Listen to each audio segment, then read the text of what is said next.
All right. Good evening, everyone.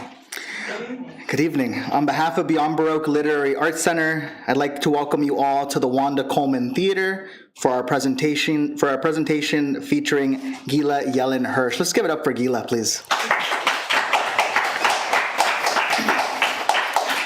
My name is Jimmy Vega. I am the Associate Director of Beyond Baroque. I'd like to start off by acknowledging Beyond Baroque's presence on the traditional, ancestral, and unceded territory of the Tonga peoples.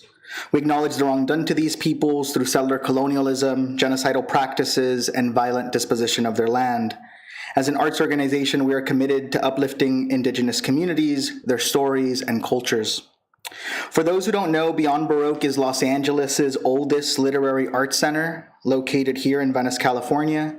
Founded in 1968, first as an experimental literary magazine before reimagining itself and becoming the literary home we know it as today.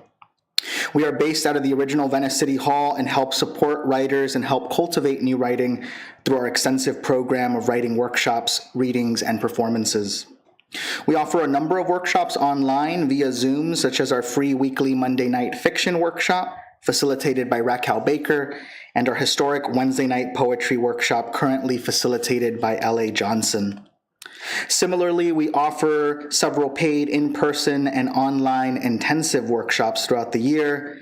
This month, we're excited to host the 4th annual 30 in 30 workshop with poet Brendan Constantine, which will occur online starting on the last Saturday of March and spill into every Saturday morning in April to help us celebrate National Poetry Month.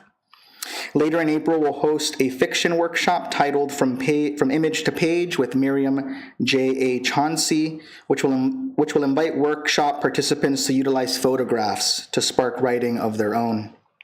Aside from our workshops, we offer several readings throughout the year.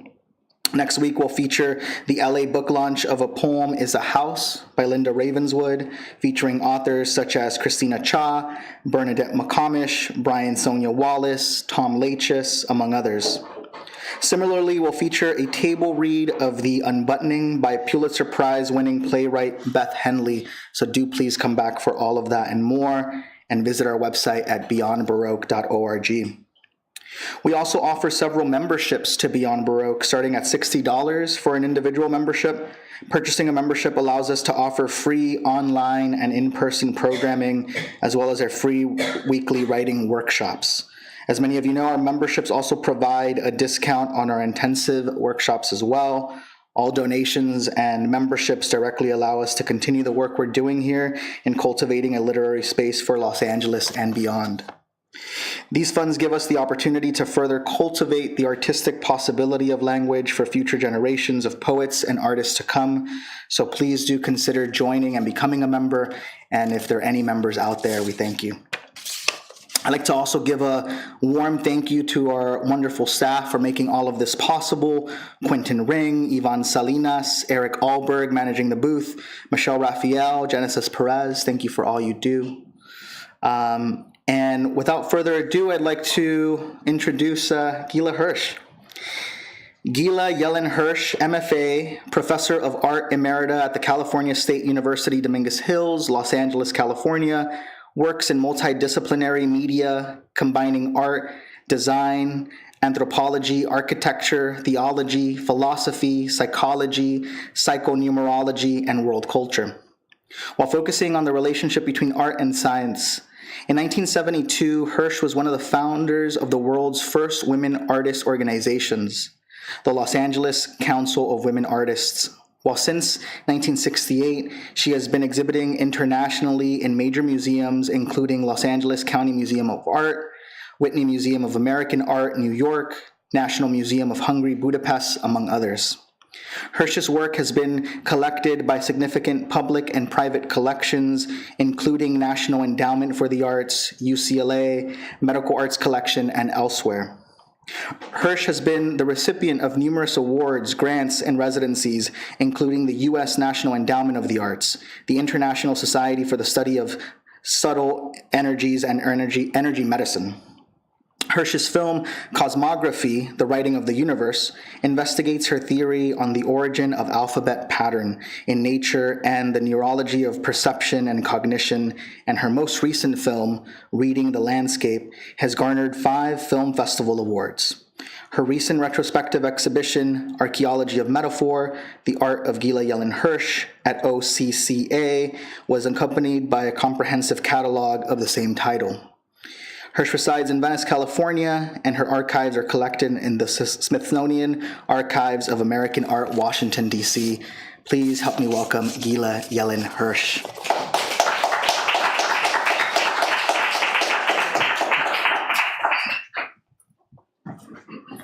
Well, it always sounds like it's about somebody else, you know? And I am very appreciative of you finding your way to come here on such a windy day, because you could have landed in Oz just as easily. Oz wouldn't be so bad, but, I'm glad that you made it to here. Thank you. And some of you were here for the second time. There was a little event a couple of days ago, and we talked about different things. So you came in, let me just get this, I don't know why let's get this off.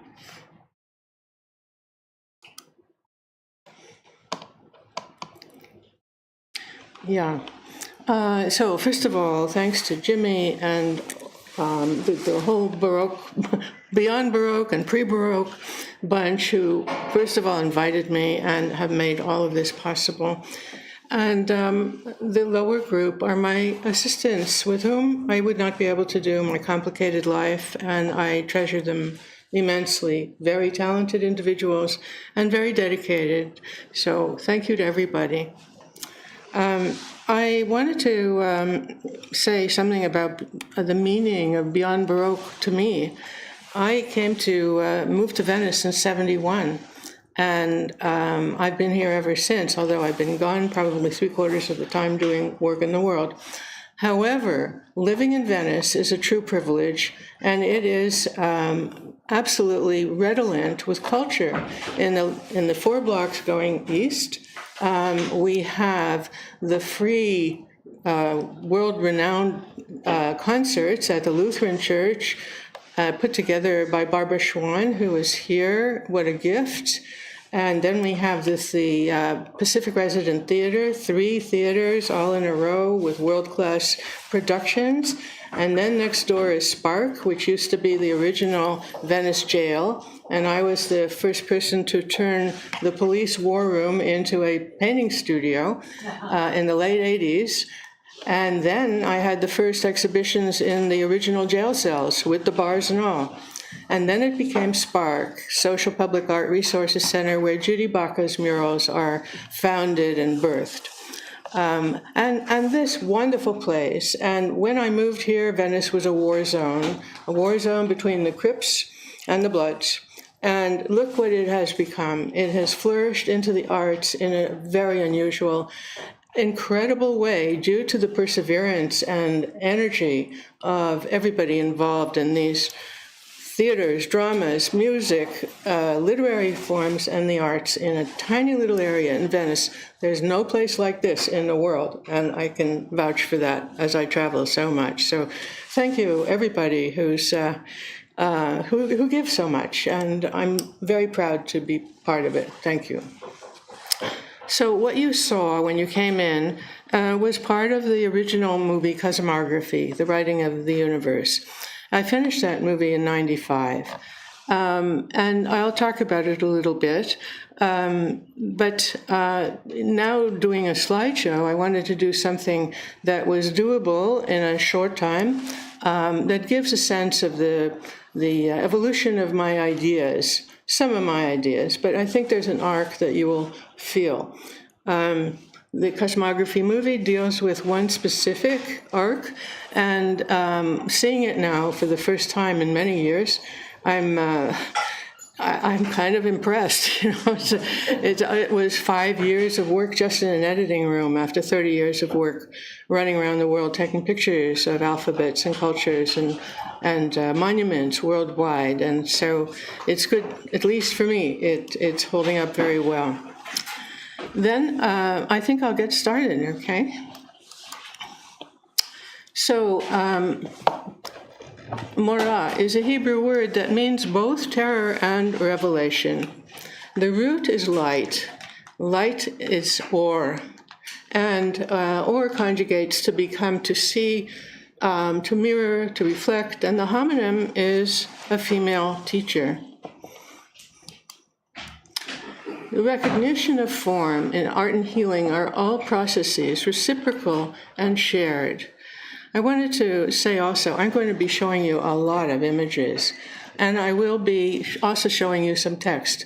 Don't hold on to any image. Let the images flow through you, kind of like an induction. If there's anything to be read, I will read it to you. Just relax and let all this flow through you. So reflection, connection, and contact are the key ingredients required in both art and healing. A little bit of definition. Art is an array of frequencies of light and color, consciously or unconsciously aligned into form. Form is a vehicle for frequency. Art works much like a laser, often used as a precise medical tool.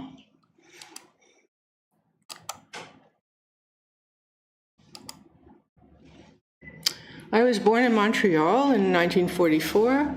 I was a questioner from earliest childhood. At 6 years old, I was writing essays that were being published on the question of how come we were at the height of civilization and we still didn't get love, food, and shelter in control. So much starvation, war, suffering in the world. I just couldn't understand it. And my family, my immediate family, my father had a degenerative disease and was an invalid for 13 years. My mother was a famous poet, had borderline what we would call now borderline personality disorder, a very abusive, a very talented individual. The Korean War was going on, and every day I was reading the newspaper, the Montreal Star at the time, and not making sense of the world. I went to a 4-language elementary school, Yiddish, Hebrew, English, and French. At 8, I asked my Torah teacher, how come the names and pronouns of God were both male and female, but we were only to talk about God as a him? And when I asked that in Yiddish, by the way, because we're not allowed to speak the sacred language, my teacher came down the aisle, picked me up by the hair, and threw me out, and I was never allowed back. And that became the beginning of not only my questioning of what was going on in the world, but also why wasn't I allowed to ask a question? So everything I was doing at the time was reinforcing my need to know. Many years later, 99, I made a painting of a very female Torah. And this image, by the way, is the new cover of the international journal called Nashim, which means women in Hebrew. It's coming out any minute at this point. So at 10 years old, I was stewing in all these questions, and I thought, well, you just go ask the smartest man in the world. And as far as I knew, Albert Einstein was the guy. And so I wrote him a letter and asked him how he could possibly align being the most renowned scientist in the world and believing in the God of the Old Testament, which I had read. And within a week, I received the letter back, much to my mother's surprise.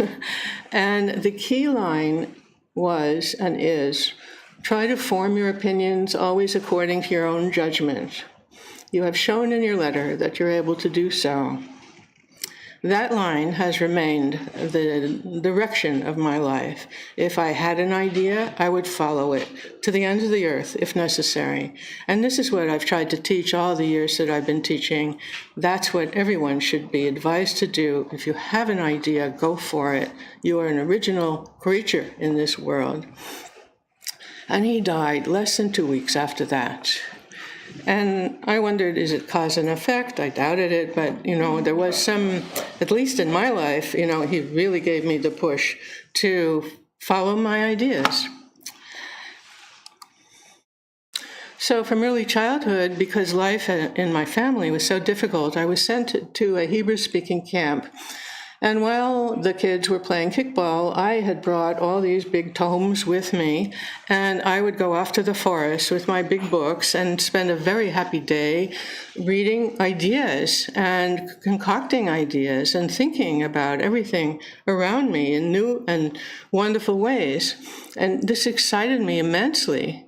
And I'd come back to the cabin at the end of the day, and my bunkmates were not quite so kind. They resented me in my difference, and they would pile the week's garbage on my white Hudson Bay blankets, and inside the bed. It was called Frenching the bed. But, I went on off to the woods every day, and that's where I really understood the power of nature and my connection into nature very deeply. So I grew up in Jewish Montreal, a very large enclave, about 100,000 people, and I never knew anyone who wasn't Jewish, but I did know that people who were not Jewish were called Gentiles, and I never met a Gentile. But then at 14, I went to New York for the first time, and there I was in the subway, and this plethora of interesting-looking people of different ethnicities and cultures and languages. I knew I wanted to go there. And that was when I was determined I would leave Montreal. And by the way, the only concept of Chinese or Oriental in Montreal as I was growing up was Chinese food. That was it. There was no idea or inkling that there was a culture attached to the Chinese food. So I wanted to grow up to be a writer and psychologist, and I was writing all these essays, and they were being published, and eventually and accidentally, I became a multi-hatted artist. An artist is someone, what we see is what we are. The artist aligns frequencies into form and image and causes psychophysiological change. So everything that we see causes a psychophysiological change. You may not yet be aware of it, but it's happening all the time. An artist is a medium between spiritual and material worlds who uses a medium to layer veils of light and shadow to produce illusions, dimension, reflection, refraction, evident in a matrix of frequency. Scientists gather changing information from the material and intellectual worlds to explain the presence of substance by measuring illusions of dimension, reflection, refraction, evident in a matrix of frequency. This morning when I discovered that this talk is being live aired worldwide, I was getting emails from all over the place, I suddenly thought, it won't be long before all information will arrive as a mathematical equation, and then it's up to some AI who's going to translate it into what you need. And it kind of worried me, and I'm still worried about that. So it's a complementary relationship. An artist brings abstraction into form, and a scientist brings form into abstraction. We are exactly opposite to each other. And I wish our education system were a little more amplified, or maybe a great deal amplified, to include these various points of view as information. We need to know everything. I began painting in '68, and I didn't know how to draw. I didn't know how to paint. I sort of arrived in graduate school by a fluke, I'd have to say. And I was immediately painting these, what I called window paintings of light and planes over each other, creating space and time. And the second year I decided, well, I'd like to do what used to be called still life, still is, ordinary objects. But as soon as I set up these vegetables, I began to say, this isn't an ordinary array. What it is, in my mind, in my eye, it was the exodus from Egypt, and all of these vegetables were marching over to that direction, and everything had become a metaphor. And it was my understanding that whatever I saw had multiple implications, and I could perceive things in many ways. So that was the beginning of yet another phase. And I wanted to bring your attention to apophenia. And last time, the other night, we talked a little bit about creativity on the same spectrum as schizophrenia. And this is the quote. The guy who invented the name of a syndrome called apophenia was a psychiatrist named Conrad in the 50s. And you okay? Oh, good. So Conrad came up with this idea that apophenia is the tendency to mistakenly perceive connections and meaning between unrelated things. And pareidolia is a subcategory of apophenia. Now imagine a world without metaphor. There would be no poetry, no literature, no fiction, no drama, no history, no anything, no creativity. That is the heart. Creativity and metaphor are linked, are married. And without being allowed to have ideas of the elephant isn't there, well, it kind of looks like that. We would be dead as humans, really. So this is something that I talk about, particularly with the psychiatrists who I teach at McGill University every year, that the spectrum between creativity and schizophrenia is one line, and one is very lucky if you've got both feet on the floor and can still be a very, very creative individual. So 60s and 70s, it was a fantastic time to be alive. All of these new ideas were infiltrating our everyday life. And between Eastern philosophy, quantum physics, Gestalt psychology, personal growth centers, mind-expanding drugs, women's movement, sexual liberation, Black liberation, Vietnam War, and there were protests everywhere. It was very exciting to be alive at that time. Not only alive, but to be sentient and conscious and active. And so in that time, I began to understand that I was using everyday foodstuffs as metaphors for the plight of women at that time. And the use of tomatoes and eggs were particularly potent for me. The biology, our biology with eggs, had kept us in the house and not allowing us to expand and develop our creative potential. And it was at that time that I helped to form the first women artist organization called LACWA in Los Angeles. And I give talks all over the world, and it's so heartrending for me to have women come out of the woodwork and talk about the fact that if only they could practice their art, but in their countries and cultures, they're not allowed to. And there's so much work still to do in that domain. So by changing scale and context, this is 6-foot-high fried eggs that are keeping this ripening tomato prisoner. You can see how the metaphor comes in and begins to tell another story. As an art historian, then, I substituted the punch bowl for the Virgin and the peaches for the putti, the little angels that were always flying over medieval art and centralized art. And I also realized that I could take apart certain whole pictures and in that way, create another mood of another time and another place, so that I was able to manipulate time and space and emotion at the same time. And then the big breakthrough came when I imagined that different thicknesses of glass were placed over ordinary foodstuffs, and that would change the time and space.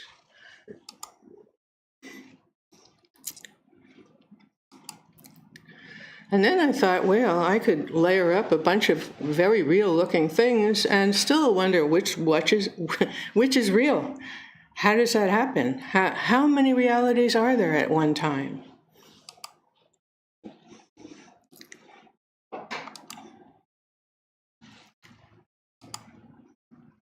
And something as huge as this, 7 feet by 7 feet, these giant strawberries and flaps of very palpable, juicy fruit were then shown to be nothing, that they would just fly off the canvas plane.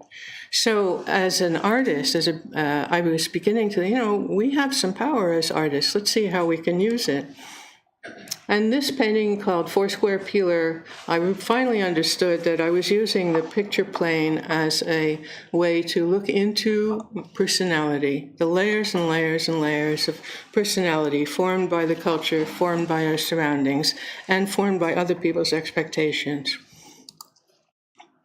Around that time, I took my first solo trip in the mountains, and I left on a glorious, warm January day, and I ended up in the mountains in a blizzard, and my van got stuck, and I couldn't move, and I couldn't get out, and I was freezing. And on this third day, I began to walk, knowing that if I stayed in the van, I would freeze in the van. And then the next thing I knew was 3 days later, miraculously, I was found under a snowbank, just about dead, but revived. And this, as you may imagine, was a very important moment in my life, being so close to death and having another chance at life. So this event and understanding the fragility of one breath away from not living required a new form. And so I started to work in circular canvas, and this one was inspired by a dream. And somebody the other day asked whether dreams had any importance in my creative work. Absolutely yes. This one, I'm standing in front of a motel in Fresno, where I've never been, and I'm standing in front of the basin looking in the mirror, and from my left palm I begin to pull a tapeworm, and it's fascinating and disgusting. And then I see in the mirror somebody walks in, a cleaning person, and I ask her if she can help me with this task, and she says, "Oh no, this is something you have to do yourself." And I woke up and I understood that the tapeworm can reproduce itself. It has both male and female aspects. And I needed to explore things that I had not explored before. And then the next painting had to do with the serpent. And the serpent is the only creature that lives underground, underwater, in the air, in trees, and has been mythically used as the creature searching for knowledge. Even bundled up searchers could find an occasional moment of rest, but hard to find.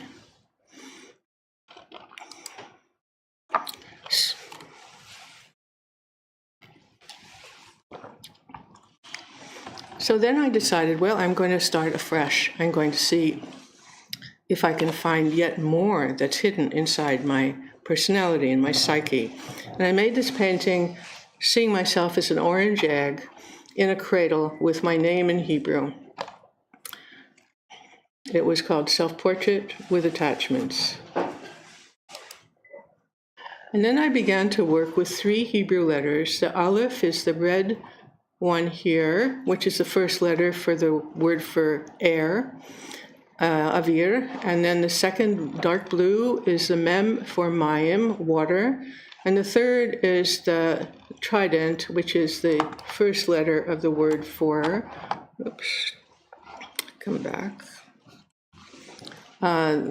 This trident is the first letter of the word for srefa, which means fire.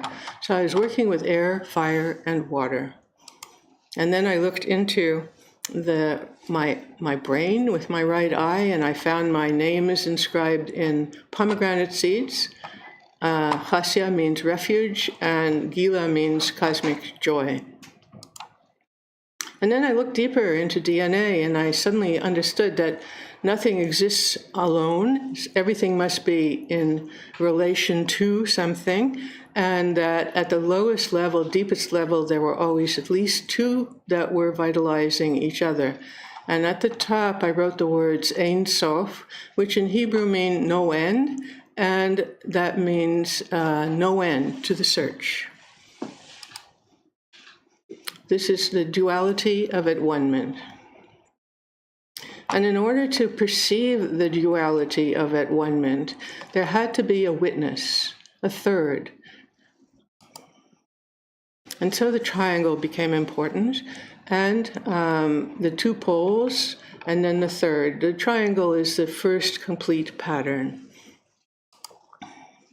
And when I painted reflections of events in time, I understood that any crossing of the DNA gives the Hebrew letter Aleph, the first letter in the Hebrew alphabet, the source, the origin, and there it was right in DNA.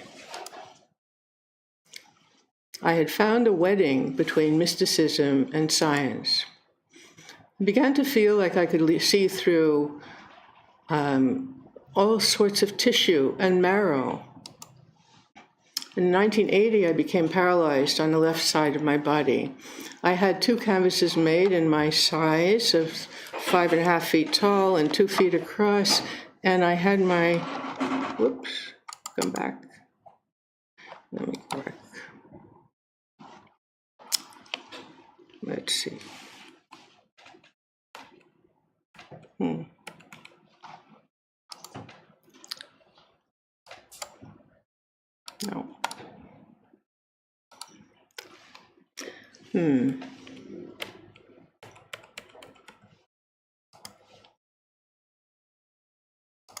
Eric, any suggestion? What's that?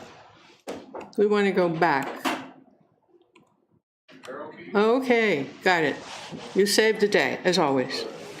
Okay, so these were 2 this size canvas. I had my body penciled in, and then I worked within the first self-portrait on the left one until all of the tangles were gone.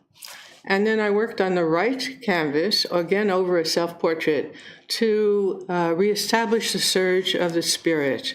And at the end of about 8 months, everything was fine and resolved. And by the way, I had received terrible diagnoses of doctors at UCLA and elsewhere, and I was determined that I was going to get into it on my own.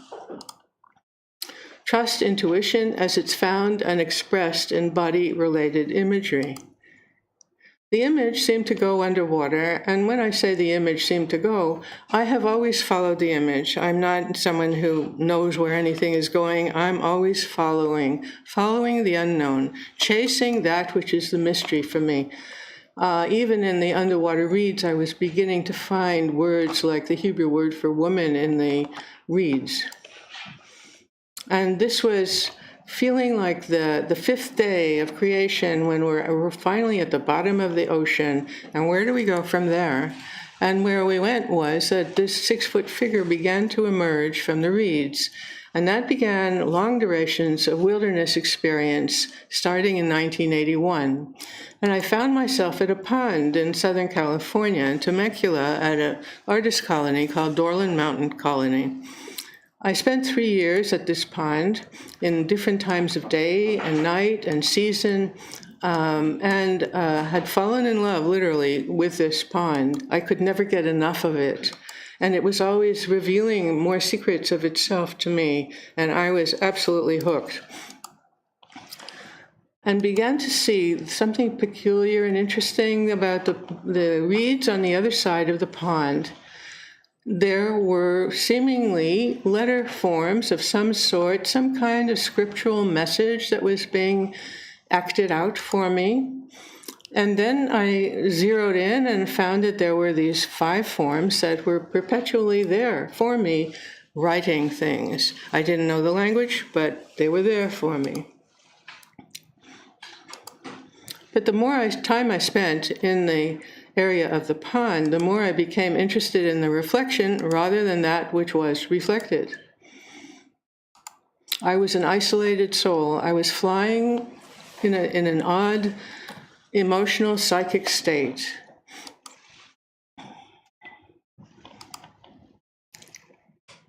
I was again wondering, where is the reality? Is it the reflection, or is it the stick, or the shadow, or the leaves floating? It was all very mysterious, and even then I could see heaven and earth inside the water, and the only way I could recognize the surface of the pond was by floating leaves, much like human behavior gives us a clue about what's going on between things and on different levels. It wasn't long before I started to look into the land and with the same kind of focus, and I followed the hand of nature and began to isolate what I called anthropomorphic moments in nature, like a shoot growing where it's absolutely dark, even when there's no hope of finding anything. And yet we do that, and that's what keeps us going, that even when there's no light, we look for it. And nakedness, this poor tree had been nibbled all the way down by an elk. And this reminded me of the trials of being naked. Sexual attraction, birth, heartbreak. You know, I saw this and I felt my right hand has been torn off. Grief, veiled contact, aging together. In the wind they bend as one, allegory of marriage. Dignity. Spirit in the tree, and learning to fly in the forest. So was this apophenia or creativity? I learned that form evokes feeling, and feeling conjures metaphor, and metaphor demands expression. I began to photograph patches of land that I also painted, just to make sure that I was not fudging anything. It really looked like that. These were the same forms, the 5 forms that I'd seen at the pond. And then I walked around the world looking at forms and natural phenomena all over the place, including the tree of life, and forms that denote affection, men, sexuality, animals, and that which is sometimes seen as supernatural. And letter forms.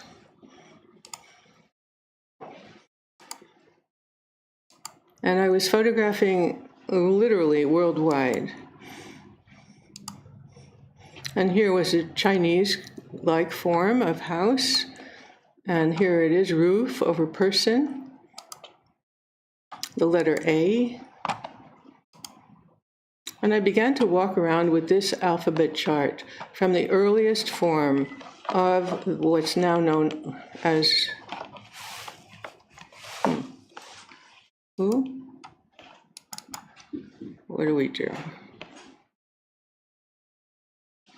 Screen went blank. Okay, thank you. I heard that earlier today there was a power outage here, so that the previous. Don't jiggle the cable. Okay. Okay. So the letter A, and this chart shows the earliest form of what is called Old Hebrew. Now, according to this chart, it only goes back to 1,000 years. Since then, I have found other charts and new discoveries archaeologically that go back 3,500 years. And what was fascinating to me was that the forms that I was finding and photographing in nature were all from the original column, from the first column. And 54 permutations later, the same forms were being used. But for me, the source was the first ones that I found in nature. And so I photographed, again, all over the world and found these letter forms. And because I read a number of languages, I was able to read in different languages by these same forms. I made 2 books following every single letter of the Hebrew alphabet through its 54 permutations. And I looked into Kabbalah, which has to do with visualization and meditation on the form of every letter of the Hebrew alphabet, alone or in combination, changing not only the psychophysiology of the practitioner, but also believed to change the nature of cosmology in the moment. So whatever you feel is being extended into the world. I began to read the trees and the ground and words, much like a child learning to read. I just looked around me and there were words. And one of the most extraordinary moments in my life, I was in the Rocky Mountains north of Banff, and there on the trail in front of me in roots was the word for letter, made of the first letter of the Hebrew alphabet, Aleph, and the last letter of the Hebrew alphabet, Taf. It's pronounced Ot. Now imagine, I've spent years looking at and reading alphabets in nature, and there it was in front of me. Moment to remember. And I was very interested in the fact that the last form of the first letter, Aleph, echoes the first form of the last letter, Taf.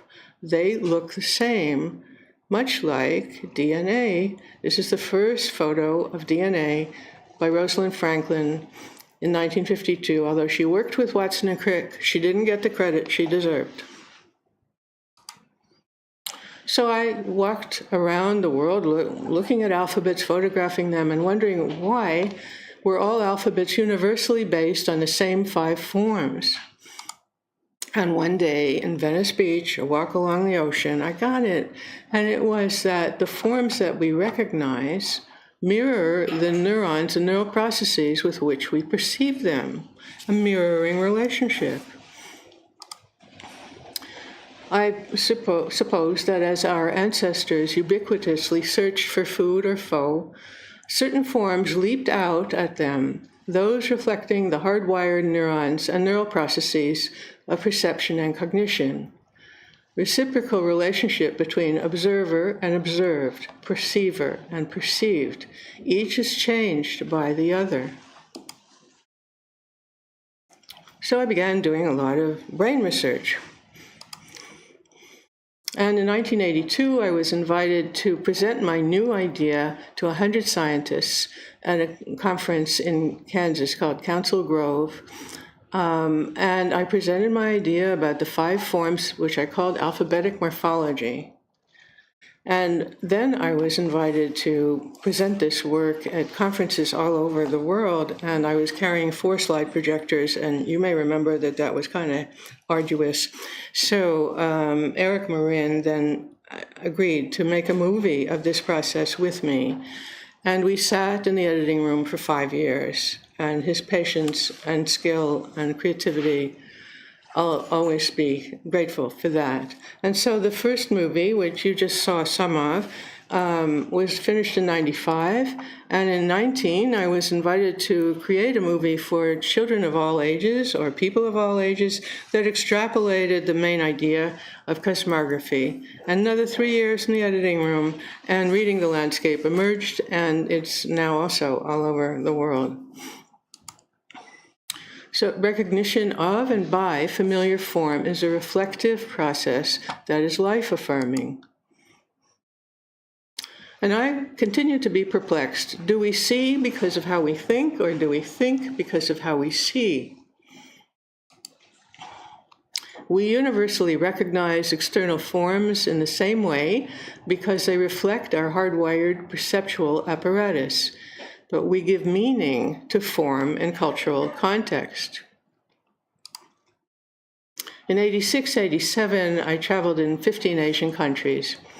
The whole world of Oriental finally was demystified, and I was studying alphabets, languages, cultures, medicine, shamanism, and found that the 2 letters, T and C, were the main letters between our medical system and an Eastern medical system.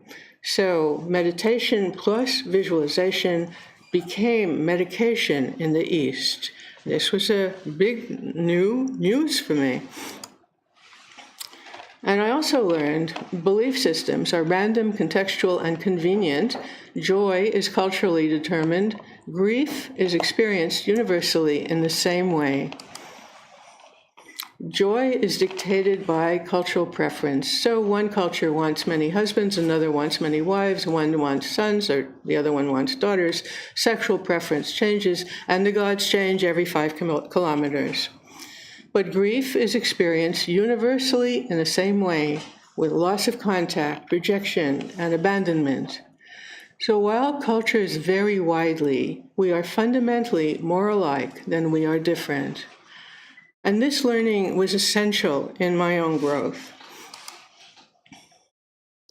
In the East, secular is sacred. In the West, power of imagery only recognized as erotic form that changes psychophysiology. But all things that we see, conscious interactive seeing, changes our psychophysiology. And with that comes the emission of neurotransmitters, endorphins, serotonin, and we change our physiology. In Tibet, the erotic image signifies a union of wisdom and compassion and establishes balance. And the medicine deity is blue, and I have a feeling that the blueness is to alleviate inflammation. And you'll see soon that all of the Tibetan practices are based on actual knowledge of the body. The Hopis ask their ill people to lie on a painting on the sand, and this image is going to heal them, and they do. The Navajo have a similar system of healing paintings on the sand.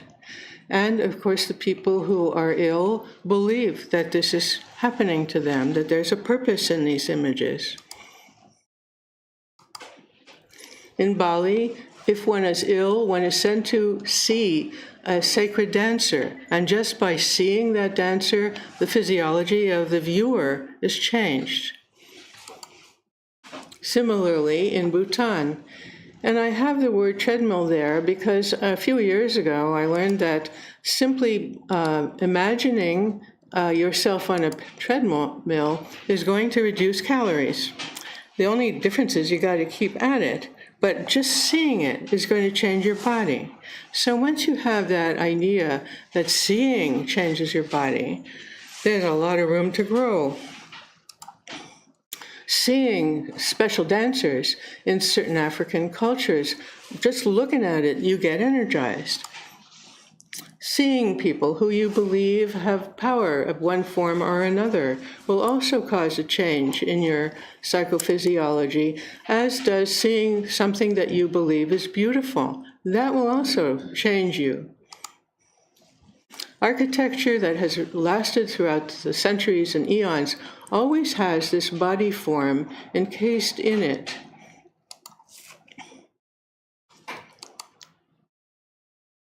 And it doesn't matter which culture, whether it's Western, Eastern, or in between, the arch always gives a sense of comfort. From 89 to 90, I lived alone in a high mountain forest in northern Arizona. I started out in a yurt and had left all the comforts of home, and I became the deer. My two last names both mean deer in Polish and in German. And I was alone, living with the big animals. We got to know each other really well. The forest became my cathedral. I was reading the alphabet in the trees. I was very much alone, so alone that when the greatest forest fire ever recorded in Arizona hit and burnt everything, I was the only one standing, and the chiggers of tiny insects invaded my eyes and drank the liquid from my eyes, and I became blind for a period of time. In the winter, I moved into a shack that had been abandoned many years prior, and I had to collect snow for water. There was no power, no water, or electricity power. And I had a visitor, a baby bobcat, who came and introduced himself, and he slept in my hair at night, and in the day he would go out and hunt. He became about 4 times that size. And my paintings seemed to go into the subconscious. And these were images I'd never seen before, but they came about in that environment of being utterly alone and in a nature state.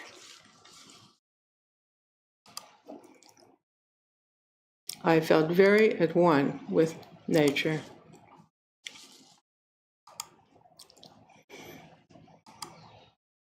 And in the spring, I walked with bears.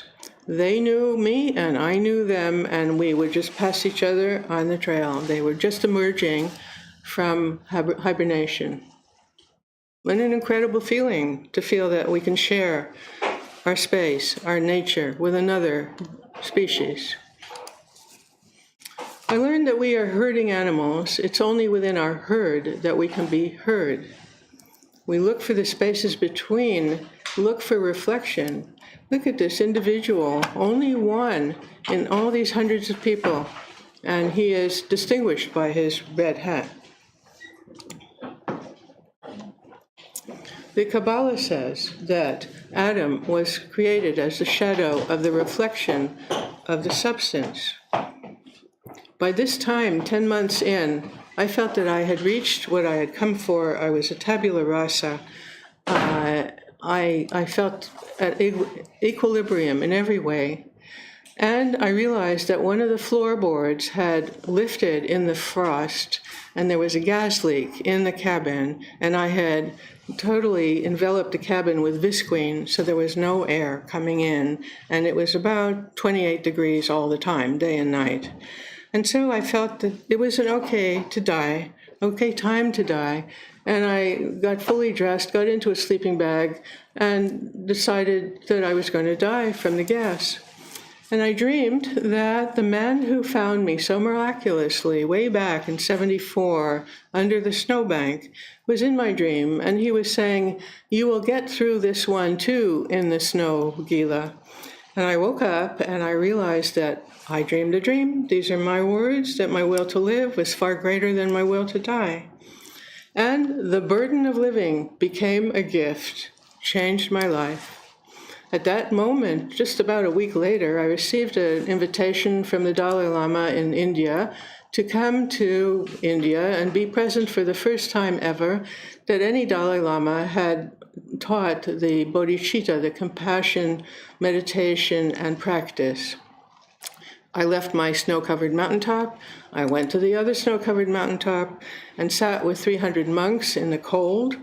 And we were taught to imagine these white spheres called tigle of vital essences, which are of 2 types, absolute and relative.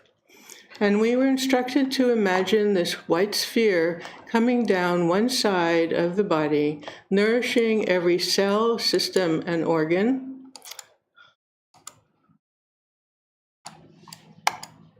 Oh no, come back.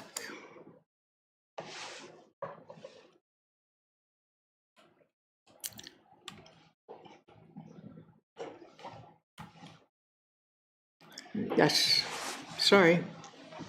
Temperamental, these electrical things. So imagine this white sphere, which is compassion, and it's coming down first one side of your body, nourishing cells, systems, and organs, and then over to the other side and nourishing cells, systems, and organs, and ultimately the white sphere goes out into the universe to nourish all sentient beings. Quite a concept. Have the intention of doing the practice for the sake of the liberation of all beings. Tantric mystic physiology of the subtle body is directly related to the somatic physiology of regular medicine, and tantric practices of manipulating it bear directly on tantric teaching, a healing. This visualization practice nourishes the body, speech, and mind. When you feel better, you are kinder and feel greater compassion to others. You become other-directed, right action. Form, perspective, thought, belief, behavior, change, psychophysiology. I had already determined that recognition is proprioceptive, hardwired into physiological systems. Therefore, the paradigmatic model of contact and communication must lie submerged in our deeper resources. I began to study cell behavior, a discernible unit of life that tends to live in groups as do animals and humans.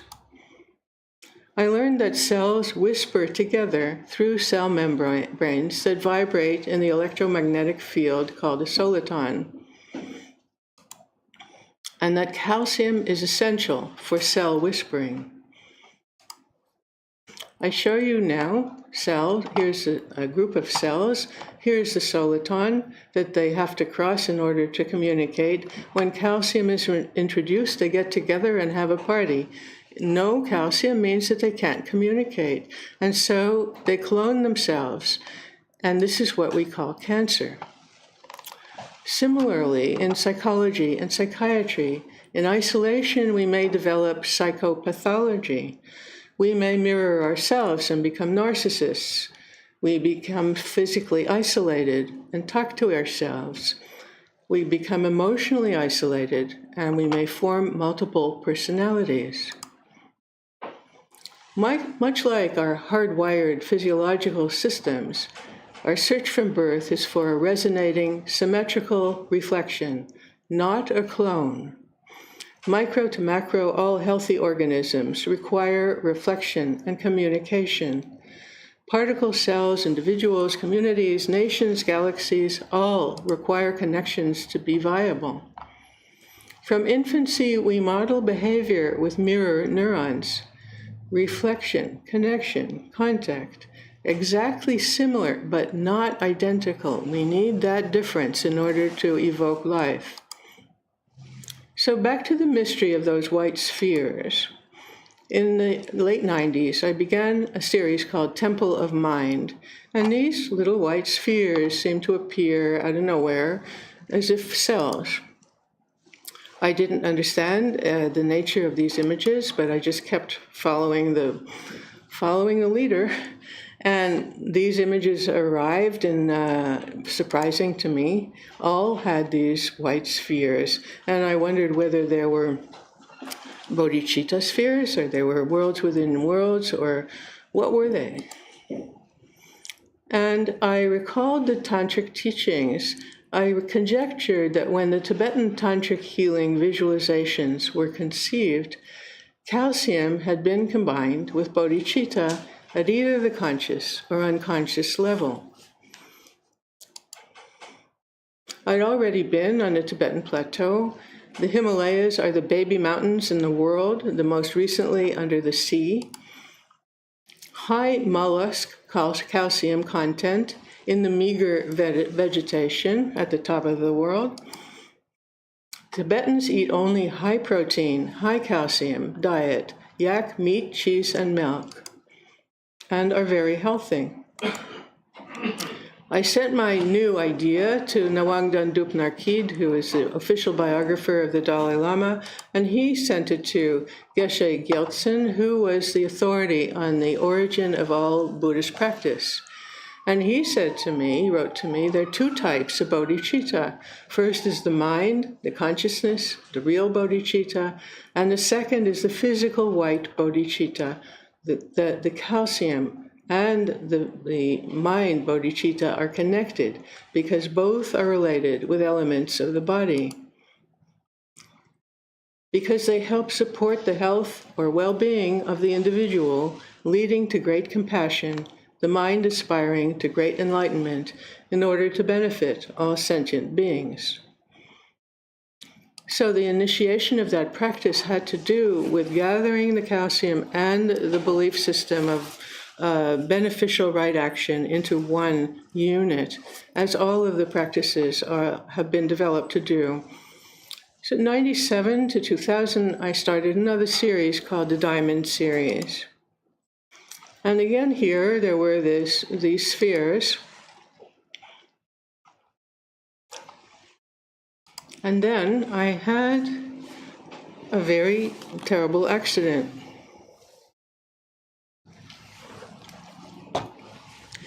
I went to Queen Charlotte Island, which is 200 miles in the Pacific west of Victoria or Vancouver. And I went there because I was researching the life and work of Emily Carr, the first woman artist in Canada to be recognized as an artist and as a writer. She was a writer before she was an artist. And she did spend a lot of time with the different Indian tribes on Queen Charlotte Island, the Kwakiutl and the Haida, and she learned their languages, and she wrote about their customs and their stories and their histories, and painted their log houses as well. I was fascinated with Emily Carr. There had been one image over my crib when I was a baby, alongside with one of Vincent van Gogh, and those were the two influences as a child. So the difference in the voyage, my ship voyage from Victoria to Queen Charlotte Island, the ocean was raging as it had, because I was reading her diary from 1915, and she's writing exactly what it felt like. But the difference was that the entire ship was hung with Emily Carr paintings. And this was a big moment to see that a woman who had not been recognized until her 70s is now the most popular woman artist in Canada. So on the last day there, I was taking my rented car back to the hotel, and I was on a very remote road. And suddenly my steering wheel took off to the right, and the car began rolling down into a ravine, and I was left at the bottom of the ravine, crushed, hanging in this car that was not visible from the road. It was a very deep road, a deep ravine. But as luck would have it, there was a car that preceded me on this remote road, and it was being driven by someone who was a nurse. And so by her habit, she had seen a car, and then she didn't see the car, and she came back and saw the car at the bottom of the ravine. And so there was nothing she could do. It was way down. It was too dangerous. But she drove for 3 hours to get to the EMTs of the Haida Gwaii. And they came 3 hours later, and they climbed down into the ravine, and they saw what they thought was a dead body in that car. I began to come into consciousness, and as soon as I did, I imagined blue ice all over my body, knowing I had to limit inflammation as much as I could. And at this moment, I hear from the Haida and Kwakiutl with their masks, and they had just received the Jaws of Life the week before with a Japanese manual, which was of no use to them. And I hear one say to the other, "How the fuck you get this thing to work?" So I knew I was home, right? Home on the planet. Things don't work. We need the manual. But what they did, according to their culture, which is a whale culture, they stripped off the clothes of my body and managed to cover it all with whale blubber. And in that way, they managed to extract me from the wreck. Gave me immediate morphine when they understood that I was alive, much to their amazement. Drove the 3 hours back to the infirmary, which at that moment only consisted of a room about 10 by 12 with no instrumentation whatsoever, not even x-rays, and just kept feeding me morphine, knowing that I was badly hurt. On the 5th day, I decided I've got to leave, and so morphine to go. I had to walk from that island to another island, and then to Prop Jet Island, and finally to Vancouver, and got on a plane, arrived in LA, went to St. John's, and I went immediately to my doctor at St. John's, barely being able to make it, and he said, "You're the walking dead." And they immediately put me in a live MRI, and that's one where you actually see all the functions of your body moving around you. And when I saw that, I had such compassion over all the elements of my body that had been so broken, so damaged. And it was a real sense of my soul taking extreme care, needing to have that care of this poor body that was so damaged. I was told that I'd probably die. I would for sure lose my mind. I would lose all mobility, and I had broken just about everything you can break. The 3 vertebrae, almost all the ribs, sternum, scapula on both sides, hands, knees, head. My heart EKG was that of a dead person, and there were 5 millimeters of bone fragments in my spinal column. But I decided, I never had surgery, I decided I would go home, and I couldn't move, and do meticulous visualization with medical texts of every cell, system, and organ, rebuilding from the inside out. And that's what I did all day long. Medical texts in front of me and lying down and studying every cell and bringing it visually to its optimal condition. And after 2 months, I began to paint, and I was able to walk up the stairs to my studio. And I had these enormous diamond shapes made, canvases, and I was determined I was going to reconstruct my body from the inside out. And so you can see in this one, which was the first one, the spinal column and the ribs and other areas of the body and the DNA. And I would write into every painting because I understood that the more faculties one uses to increase the power of visualization, the stronger it is and the more effect it has. So in this one I wrote who in Hebrew, mi yachya v'mi yamut, who will live and who will die, which is what one says at the beginning of the Jewish New Year, Rosh Hashanah, not knowing whether you'll survive another year. And here were these same spheres that emerged. And then I began to see that they, not only were they in this painting, but I began to find them located in other cultures as being significant points.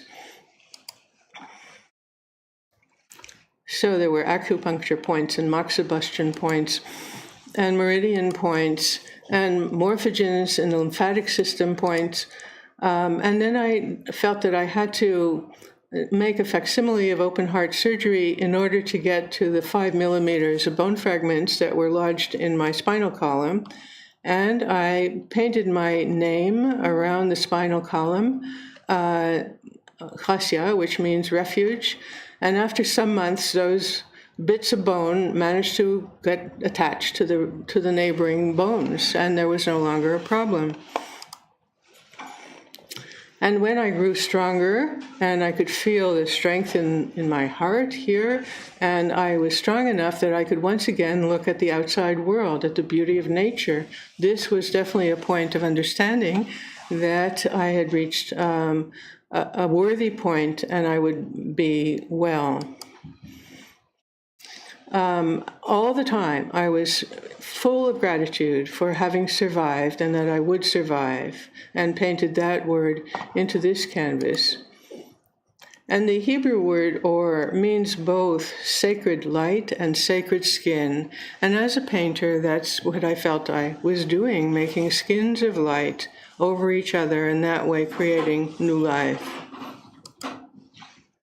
I understood fully that everything is entirely interconnected, and I had to be aware of anything I did because the repercussions exist at all levels. And so I learned that divinity is in humanity and spirituality is in behavior. Wisdom requires understanding the consequence of behavior. Change the meme and change the gene. This was a tremendous understanding that if the behavior changes often enough, and probably in 2 or 3 generations, the gene will also change. So we have control over our future in that very secret way, but it shouldn't be a secret.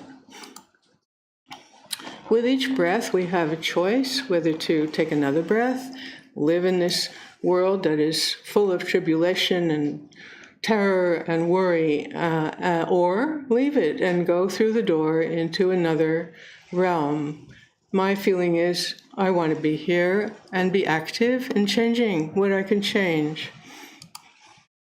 Our big brains are always looking for more knowledge, We have been looking for the Grail for centuries and eons, almost recognizing it, but it's very elusive.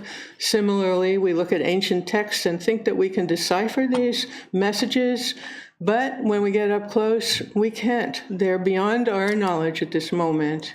We look into hermeneutic texts like the Zohar, and here we see the word for Zohar.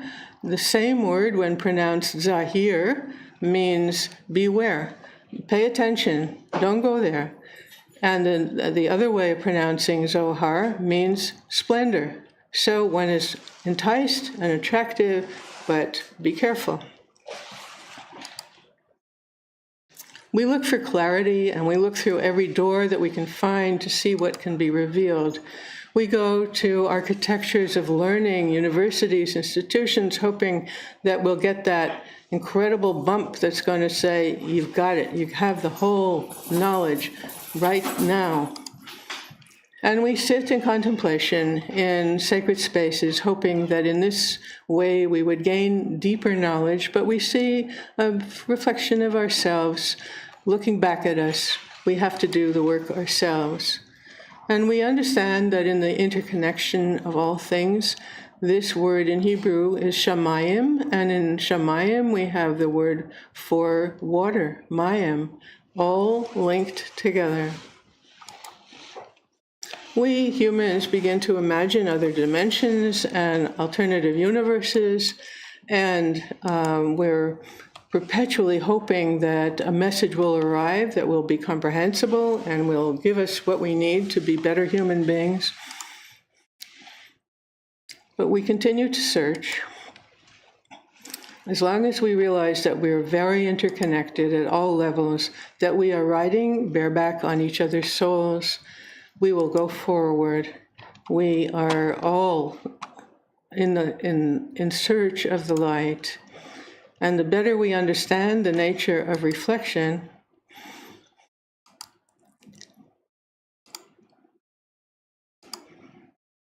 the better we will be able to recognize each other.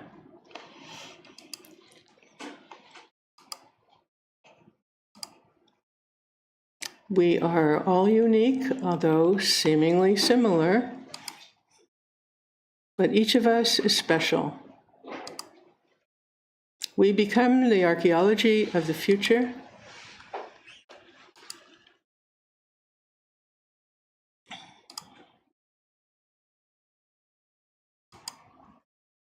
And as we waft through our moment in time, we may collect further wounds, but we heal and are better equipped to go into the next stage and to find each other once again in light.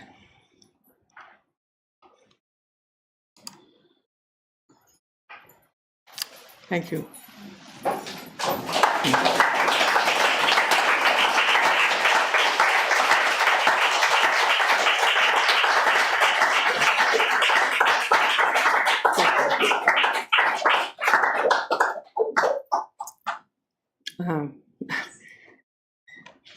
Now, I don't know whether there are any questions or discussion. If there is, I'd be happy to take a stab at it. Seems too hard a word, stab, after this, right? Hello, Gilah. Hi. Oh, hi. Hi, I'm Shannon. Hi. Hey, I just recently learned that Leonardo da Vinci put a lot of coding in his work. Yes. And I'm curious to get a little bit more insight into how your process and what your conscious process is about putting coding in your work and words. And Well, it's very, it is very unconscious and then very conscious. Could you go to the microphone, please? Yes, sorry. It's both conscious and unconscious. I will start not knowing where I'm going to go on any piece, and then whatever occurs, I will begin to follow stroke by stroke. And so the many months of every canvas is a very intense search for what is going to be revealed at the end of all those months, and that's what keeps me interested. I think, and I don't know, I'm not an expert on Leonardo, although I have to confess that if I were to invite two gentlemen to dinner, one would be Leonardo and the other one would be Thomas Jefferson. Sort of the mind and the body, something like that. And that's what I'm interested in. All the words that remain legible are there for a purpose. They have meaning. They also give structure. And every letter gives structure to the composition. So it's all very consciously organized, but only when I look at it in retrospect. So for me, the important thing is follow the clues, follow the lead, and see what happens. Yeah. Could you talk a little bit more about calcium? Yeah. Well, as I mentioned, once I get into something, I really go for it, and I do a self-motivated course in whatever I need to find out, and that's what I learned about calcium, and went to the Lowenthal, who wrote all the information about it, gathered all the data as the authority, and it became clear from studying calcium that it is essential for cells to communicate. And that too was a revelation. And as I was working with different imagery that was evolving in my paintings, and these spheres kept appearing, and then as I was understanding the importance of calcium to facilitate communication between cells, I took more notice about that and how to integrate it into my life in a more physical way, in a more normal physical way. So using both the imagery and also the printed science that I was collecting, I'm always collecting information about everything. I really feel the need to know everything I can possibly ever know in my lifetime. And so my fields of interest keep increasing everywhere, and because I spend a lot of time in other countries and cultures, I learn a great deal about different belief systems and different medical systems. So I don't know if that answers your question about calcium, but I know you need it. Yeah. But there's a connection between the white spheres and the calcium? Yes, and this is what I suggested to my Tibetan friends. Surely there must have been some connection, some knowledge that was being, these two practices were being connected at the same time. And I've learned a lot about Tibetan practice over, it's now about 45 years that I've been privy to very deep understanding and learning. And nothing is random in any of those practices. They all have specific intent to make the practitioner feel better, so that as they feel better, they will be more compassionate to the next person. So nothing is for the sole purpose of yourself. Everything is to be transferred to more people.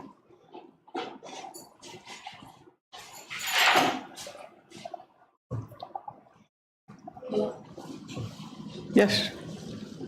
I'd like to link three things together from your presentation that to me seem inevitable and prophetic. And the first one is when you were a child and you were trying to find out why was there hunger, you're trying to understand the suffering of the world, right? And the second is when you were with the Tibetans. Mm-hmm. And you showed the triangle of compassion moving through the body and the sphere, yeah, the sphere, and creating healing as it went all the way through, mm-hmm. right, and around. And the third one had to do with what you said about the meme can change the gene. Yeah. So, are you answering your childhood question when you say that? Oh, what an interesting perspective. I don't know that I'll ever be able to answer anything definitively. I can only say that I'm constantly looking, and I'm constantly looking at other cultures to see what else I can find that will elucidate more on all of these issues. As it happens, I'm currently engaged and involved in a new institute that I helped form at the medical school, University of Colorado in Denver, and the intent is indigenous and traditional medicine, and we are gathering information from early cultures, what we used to call early cultures, but continuing cultures, healthy cultures who have an entirely different worldview and different practices.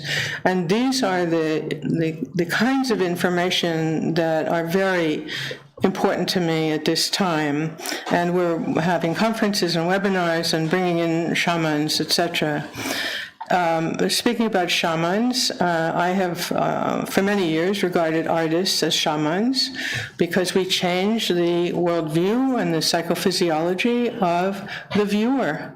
Now, that is, in some cultures, considered magic, but really it is a question of understanding the potency of introducing another image that can be absorbed in the body. This is a very powerful way of dealing with medical issues. And even in places as traditional as St. John's and other hospitals all around the world, they're using visualization practice before every surgery and during the surgery and after the surgery, and finding that the participation of the patient produces a very strong positive affect. So to answer, if I may, your question, I am always looking for how else we can expedite the individual to participate in their own healing. It's a very strong component of what I would call new medicine. It's bringing in the old medicine, making the allopathic medicine new again. So just as one more corollary question to that, because in the medical establishment today, so much has to do with chemical or surgery. Yeah. It seems like we've gone off the deep, almost like the projection of what's happening with AI. It's things that are very useful and that can be extremely helpful in curing people or helping people, and at the same time take us to another place where we're not in control and we're not the masters of our own destiny. So it's kind of, what you bring together is those two things, and we can see through your art how the art expresses that, but it seems that in real life it's not happening that way, and we have to fight to get it to where we can be our healers again. And I just wonder how. Well, let me, and you're perfectly right, we're falling off the edge into technology. But may I give you a couple of examples of ways in which art is used in healing ways.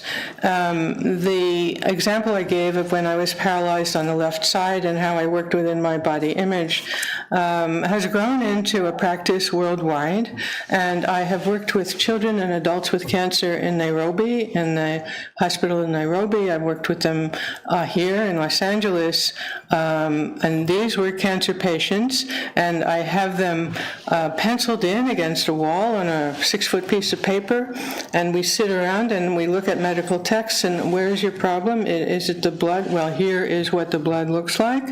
Is it your heart? Is it your ovaries? Whatever it is, we isolate and focus on the problem, and then they are asked to recreate or create a whole new body, looking at the medical text with the optimal state of each of the problem areas.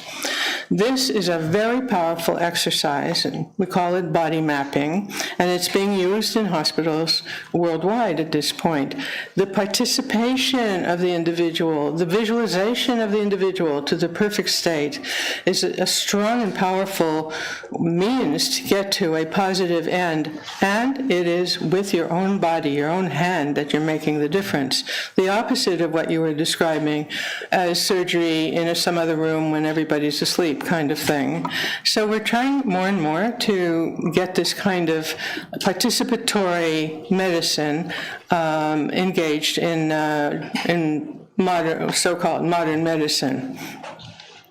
And I've done quite a lot of this, and I also instruct physicians all over the world how to do it and do it with them. And the data collected from all of these events is absolutely surprising.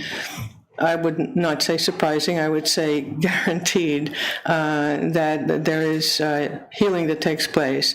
And the other thing is that people really feel useful in participating in their own recovery and healing.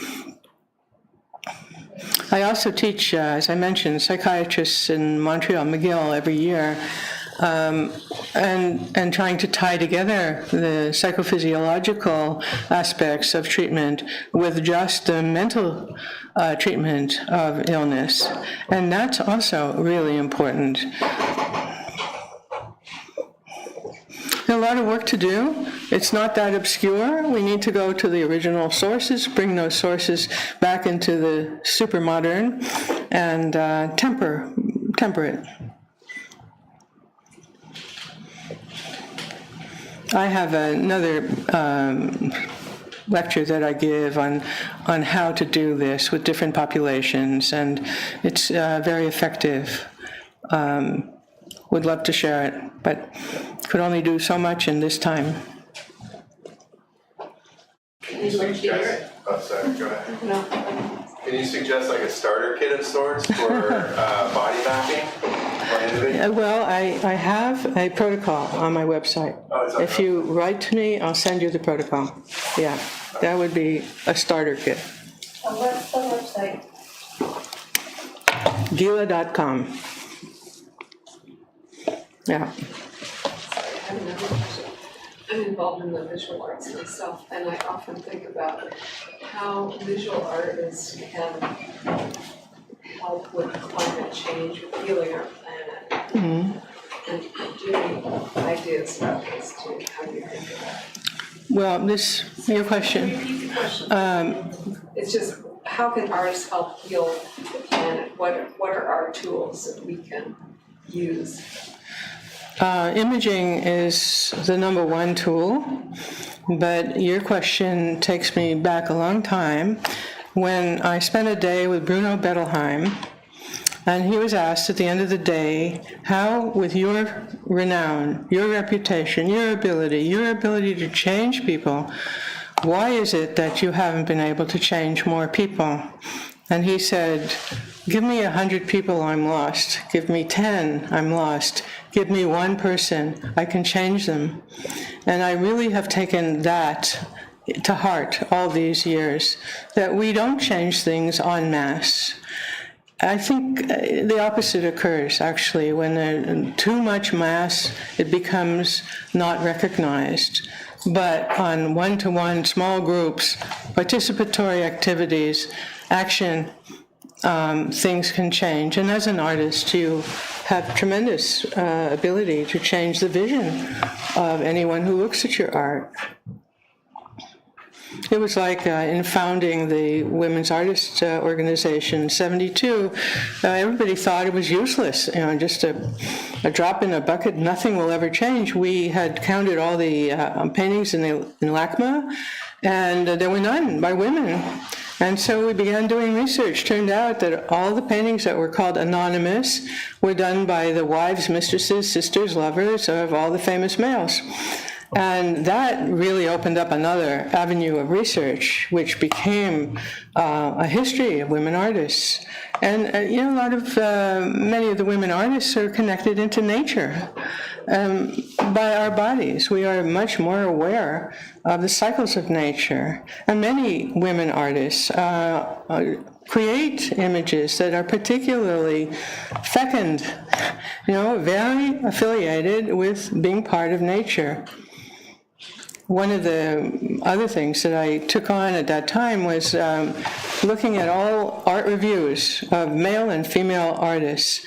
And the words that were used for women artists were deemed derogatory.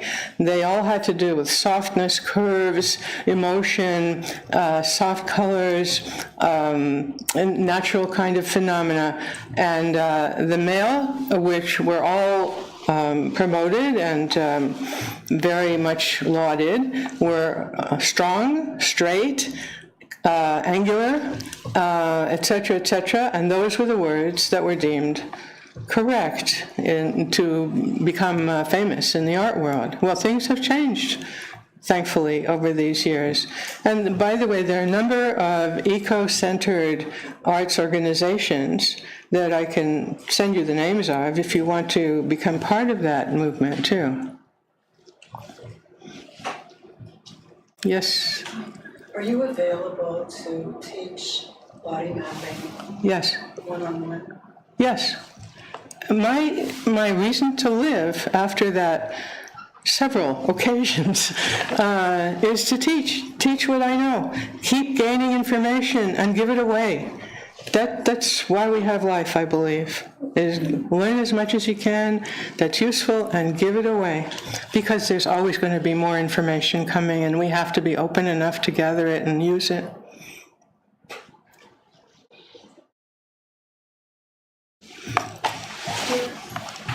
Yes. I suspect that not only through your literally teaching it, but you're having done it. You're having done that work in the body that you did, for example, during that accident and all those things were broken, you're painting. You're having work that with every cell like that creates a capacity for all of us. So aside from your literally showing us how to do it, your having done it opens up, just at a collective field level, at a subtle level. And it reminds me of the work that Mira Alfasa, the mother of Sri Aurobindo Ashram, did in her cell, work in the cells. And, it's like you're having actualized that capacity within your own body and materialized it in the form of painting. Well, thank you. That, it creates an opening for all of us to do it. You can use that word. One of the most gratifying aspects of my life is that my work is invited to travel pretty much all over the world. And wherever it goes, different culture, different language, different religion, different everything, people stand in front of those pieces and weep. Something opens in them. And the most astonishing was in Berlin when the curator told me that a busload of Catholic priests came to see the paintings, and they never go to see art, but they came for this. And they all stood and they all opened up. That was very astonishing for me and also gratifying. Similarly, I had a large show of 30 paintings that traveled in Europe for 7 years, 7 countries, and in the last exhibition, when that closed in Moscow, the entire show was stolen, and that's another story. But the good part of that is that they wanted it so much that they took it. So, and that my goal is, when I paint, I'm painting, looking at this, whatever it is, as it's reflecting my body. So I'm always in relation to the body. And it is serving a purpose for my own health as well as whoever may see it. Yes. I just want to say how profoundly moving I found your work. It's a tremendously rich body of work, and I want to thank you for that. Thank you. Have you ever contemplated the idea that you began painting liminals, doorways, windows of perception? Right. And it led into something altogether different from just about anything I'd ever seen. And you no longer needed, apparently, to do that. You had entered that doorway of perception. And certainly moved me. Well, thank you very much. I'm very grateful that you are affected by it positively. And as far as those doorways, it's never finished, because every time I open my eyes, I learn something new. And that means I'm going to reestablish the order that already exists because it needs to accommodate new understanding, new learning. I'm addicted to learning. And every time I learn something, it opens up a new vista. So that's why I work in series, because one idea will spawn a certain number of works, and then that will come to an end, and meanwhile there's another idea that's evolving that's going to move into another series. Like the paintings that are here in the Radiance show, they all were spawned by my residency in a very remote forest area in Northern California. And I look at them now and I who was that person who painted those things? And that's how it feels whenever I look at another body of my work. Where did it come from? It came from the circumstances of the time. And so in that way, I'm always seeing things differently. Should we have one more and go have tea? Oneko. Yeah, I've been a big fan of your work from the first time. I saw your work when we met those so many years ago in Nairobi. And I heard you say something today about what the AI, how it is affecting natural art. I'm also a performer, I'm a musician, and I think also according to my research that I've done, I know that also right now in the world, also in the medical world, they are healing people with frequencies. Mm-hmm. Just like you said, because I read something about a doctor, for example, who is using a laser hives. Yeah. Because of the buzz of the bee, it's natural. It is stimmed in a healing vibration by nature. Yes. So people with like chronic pain, he puts them on a bed. Underneath the bed, there is a beehive, of course, where you can only get the vibration, not the stings, of course.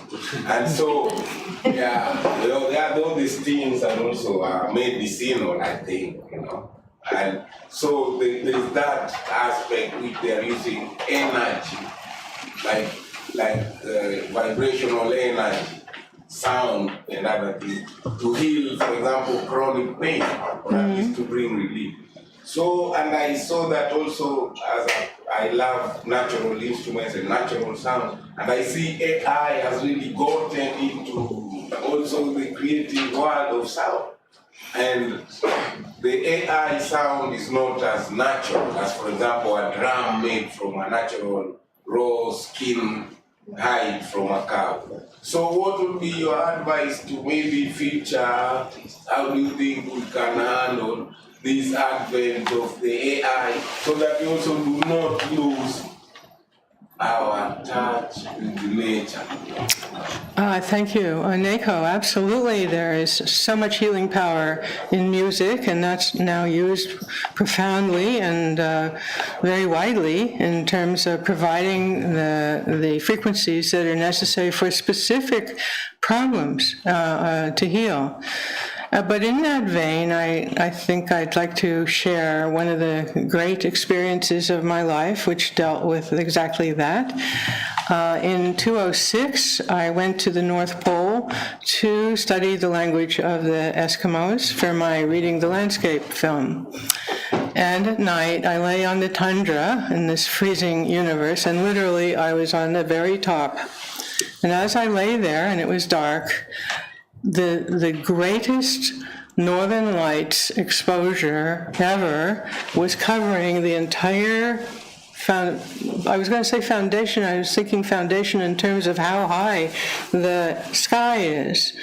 But this was an incredible array of every color and different swirls and different ribbons of color crossing and enriching each other, and also coming right down to where I lay there on the turf. And when I listened, each color became a sound of the frequency. And so there was a cosmic symphony happening at the same time as the cosmic light show. Never again did I have that, but I will always remember that, and that is all natural. So as far as AI duplicating, it's impossible. You know, it can come close, maybe, but it is not in any way the same as being enveloped in cosmic light and cosmic sound. What were the sounds that were coming? It sounded like Bartok on drugs. It was this huge symphony and all of these different sounds that were coming across. It was extraordinary, yeah. And the sound is the effect of what? It's the frequency. The frequency of red, for example, the color red, will have a sound equivalent of red. So in all of these colors and the swirling colors, as they cross each other, you have crossing of frequencies, which give this symphonic arrangement. Oh, that's interesting. You bring to mind a conversation I had with Michelle. You know Michelle, Yeah. a blind friend who I work with a lot, a fellow musician in Africa. And one time we were speaking about colors and sound. Just from the break, I told him also, you know, because he got blind like when he was like around 8, maybe a little younger. I told him he lost his sight. So I tried to ask him, if you hear my voice, what do you think? What do you think of it in terms of a color? Thinking that he can't see, he has no visual. So I'm just trying to talk that, yeah, and it's interesting that so sound actually has frequency. Absolutely, and you can measure the frequency both of sound and color. And there was a time when I thought it would be really fascinating to take a work of art and measure the frequencies of the color coming forward, and then replicate it in sound. So that's another thing on my list to do. But this also brings up the issue that as an artist, you need to be very cogent about the images or the sounds that you produce, because everything that you produce will have a very strong effect, even if they don't know it, on the hearer or the viewer.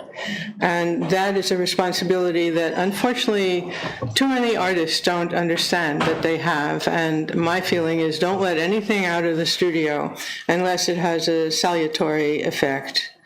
And, you know, some may say that that is far too controlling, but that is my key in life, is not to make it worse for anyone. Wow, that's so good. Thank you. Thank you for your attention, and I'm available. And as I said, whatever I have, I like to give away. So, thanks.